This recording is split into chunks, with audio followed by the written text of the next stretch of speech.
Dying or Thriving, an ethnographic film looking into the state of Dublin's nightlife by Hannah Jane Ormerod and Rebecca Gibbons. We delve into all sides of Dublin nightlife, how people feel when they're out, why people decide on Dublin rather than their own towns, and how it differs from other major European cities. We interview Ian Redmond, a spokesperson for the nightlife industry and owner of the nightclub Hype, Dylan O'Shea, a student at IDAT with experience in the nightclub industry in Berlin, and Mia Thorpe, another student at IDAT studying arts management. I had a love of technology and I wanted to bring the latest technology into DJing, so that's how I started getting into the club industry, from being a DJ, working in the cloakroom in St Mary's Rugby Club, to then going on and going to college and getting to DJ in the likes of Club Sarah in Rathfarnham and nightclubs in Leeson Street.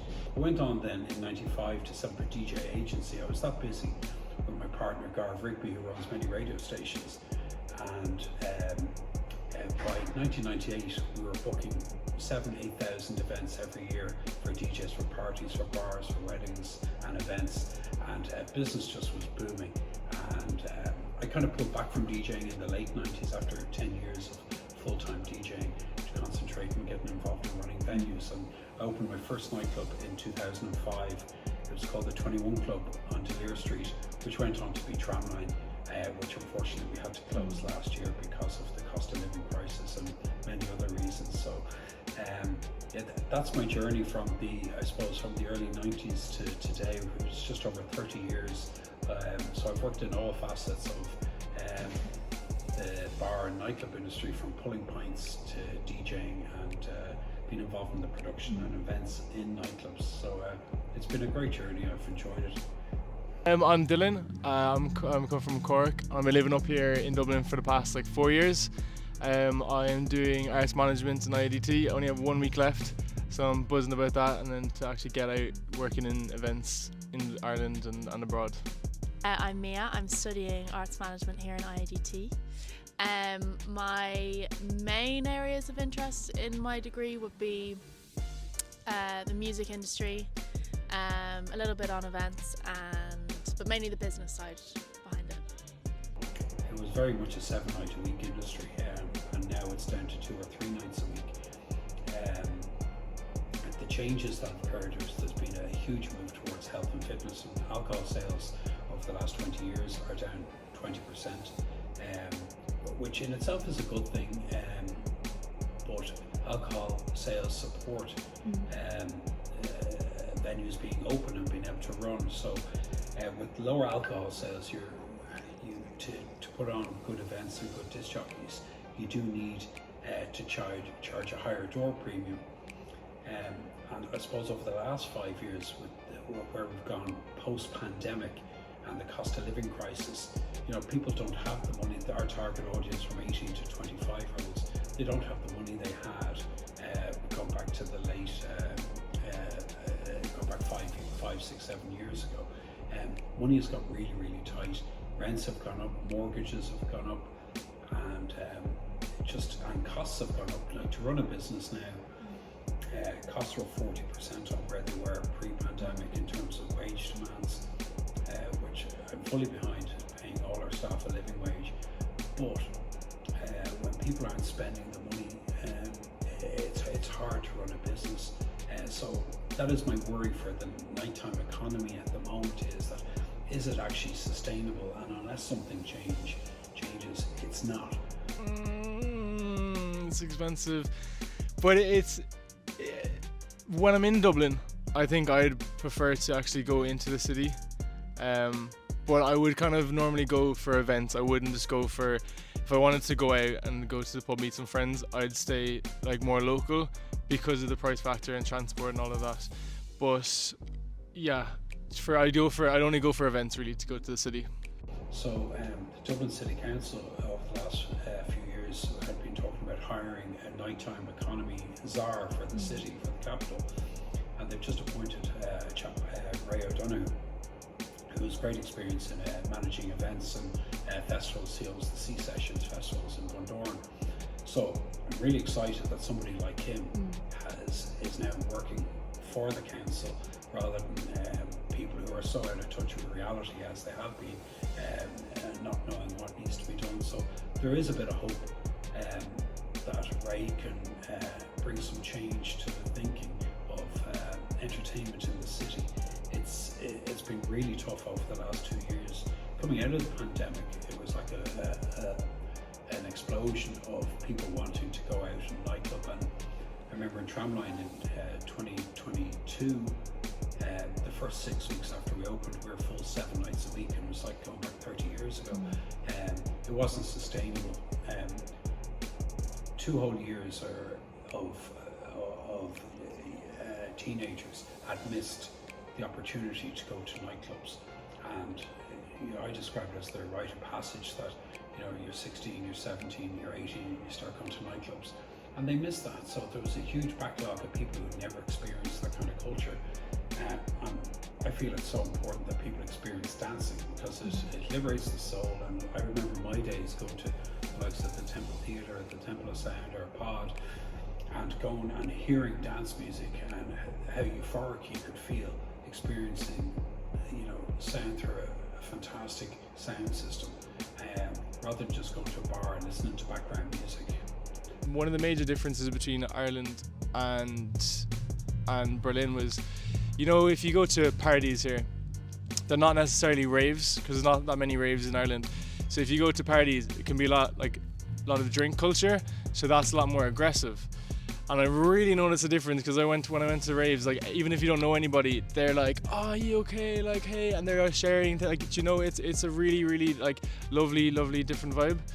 Clubs are about dancing and to express yourself, because obviously in this world, the world can be quite stressful for some people. So it's a release. It's a way of expressing yourself, shaking whatever that shit is that you want to get rid of. You leave it on the dance floor, One thing that I have noticed here is that I was waiting to be 18, and I was like, oh, and then I can go out in town, and then I can go out in town, and then I turned 18, and then it seemed like everywhere that I wanted to get into was 19s, and then I turned 19, and then it was 21s, and then I was finally 21, and I was heading out, and it was 23s, and I was going out in December, so it was a couple of weeks before my birthday.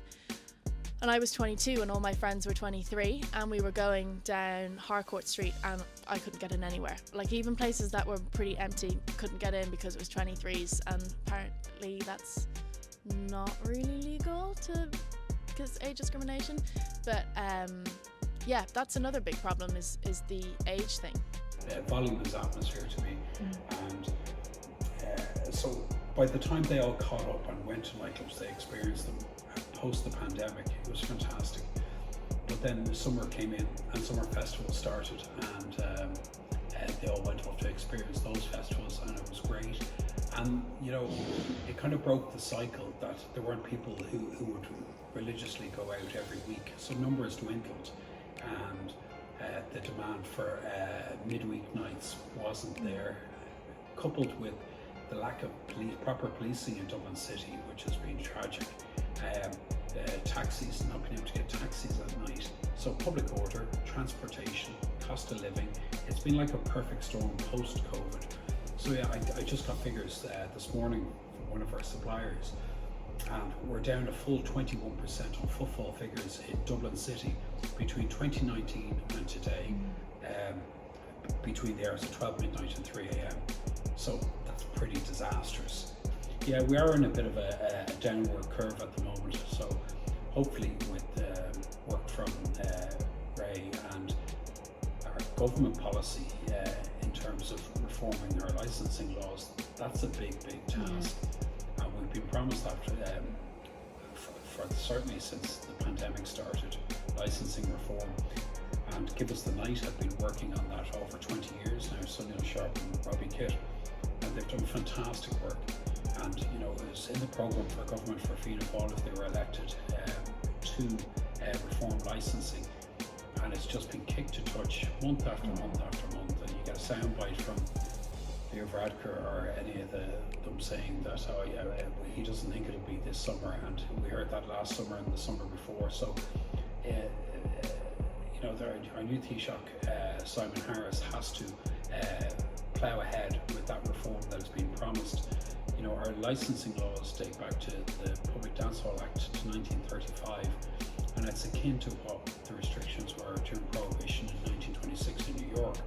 The licensing laws have been repealed, ours haven't, and changes need to be made because it's just too difficult to run a business with those archaic licensing laws at the moment. It's going to be broken down into a few different stages, and the late opening is due in the bill is to serve alcohol till 5 a.m. and to clear by 6. The venues have to close by 6. Currently, it's to serve till 3:30 with the special exemption order, and to clear by 3 o'clock. So I don't think that this is going to be the fix-all to all the problems of the late night economy. It will give people choice, and it'll, over the summer months and big festival weekends like St. Patrick's weekend, it'll give venues and promoters the opportunity to book shows, early shows and late shows, and maybe a number of disc jockeys rather than just one.